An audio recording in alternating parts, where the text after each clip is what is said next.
sophomores. Welcome to week 17 of Multimedia Design.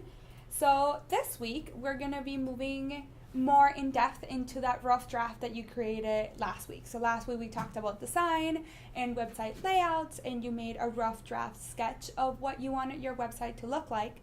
So this week we're going to turn in that rough draft into your final draft. So this should really be polished. It should really be how your website is going to look like. It should be close to that design that we're trying to achieve through coding. And how we're going to do that is on last week's quiz. That's where you submitted your rough draft. So I gave you feedback straight in there.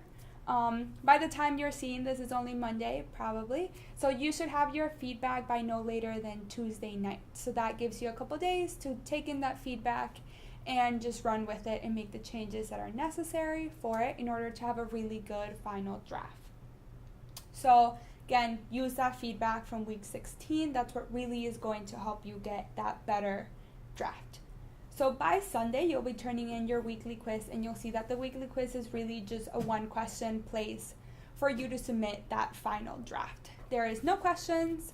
It's just for you to submit it. It's kind of an easier week. So let's walk through Canvas and see what that looks like. So you have your week 17 video, you have your week 17 presentation, and then you have your week 17 quiz. And I can give you a little preview of what this looks like. So you just have a place to turn in the final version of your website design. And at this point, we really want to be seeing that PNG file. So this should be finished. So once you do that, you will be completely done for this week and ready for spring conference. Are there any questions at this time? Yes.